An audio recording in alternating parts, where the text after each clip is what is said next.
Worshipful brethren all, welcome to Freemasonry in 7 minutes or less. In this episode, we will be asking, why was Freemasonry invented? Over to you, Brother Angel. Yes, thank you. I think this is a very important question.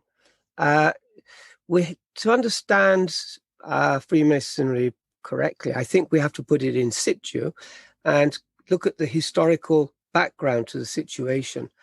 So if we go back to King Henry VIII, he enacted the Act of Supremacy in 1534, which closed all Catholic monasteries and churches, and he confiscated their land and made himself the head of the Anglican Church, the new Anglican Church, and the defender of the faith. By 1650, in the 1650s, Oliver Cromwell then introduced religious toleration for all Protestant faiths, with the exception of a few, including the Quakers, because he believed that they were heretics. At the time, there was discussion about the immortality of the soul, and there's nothing in the Bible to guide us. It doesn't seem to be really explicit. For example, in the New Testament, in Matthew chapter 10, it says, "And do not fear those who kill the body, but cannot kill the soul, but rather fear him who is able to destroy both soul and body in hell." This suggests that the soul is destructible.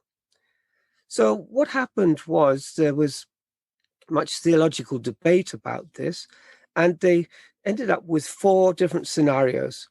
The first is that the body dies and the soul dies, and that's it. Once death is final. The second one is that the body dies and then goes into purgatory, and the soul is purged of all of its sins, etc., before it moves over to heaven. The third scenario is that the body, when the body dies, the soul immediately goes to sit next to Christ and God in heaven. And the last scenario, which is of interest to us, is that the body dies, but the soul sleeps until it is called to the final judgment. And this is known at the time was called soul sleepers. And it gives the reason for putting RIP on headstones, which means rest in peace. The soul is resting until it is called to the last judgment. Interesting. I didn't know that. Yes, and not many people do. And they put RIP on headstones without actually understanding what it means.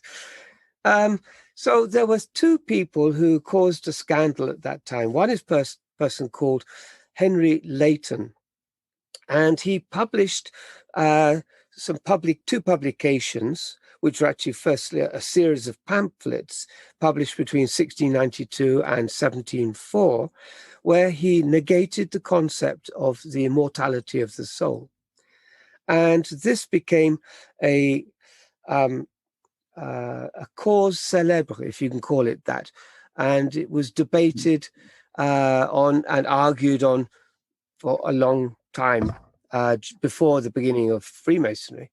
The second person was called William Coward. He was a doctor, and he wrote a book called Second Thoughts Concerning Human Soul, saying that the soul didn't exist. It was a plain heathenish invention and derogatory to true Christianity. So he, because of these 2 controversies, they were debated in Parliament, and they eventually were found to be blasphemous, and his books were burnt by the public hangman. And because they made a big scene about it, in fact, paradoxically, it just increased the popularity of the book. Interesting. Well, these are the 2 topics which are very interesting, and they obviously have a large effect upon the theological and philosophical thought of the day. So how did this have an effect on Freemasonry? Well, I believe that de Sagulier and George Payne wanted to use the operative Freemason structure to teach us a different story about immortality, one that would be taught as a theater, like a theater, or rather like the morality plays or the mystery plays that the old guilds used to put on. And so, as many Masons will be aware, the third degree has many references to immortality, and I think that's shows that this is what their objective was. Fascinating. Well, there's some information there which I didn't know before starting this podcast, and I thank you very much for that, Brother Onshaw. And that just about brings this episode to a close. If you have any questions, please email on the link below. We now part on the square, and we will meet soon. Goodbye. Goodbye.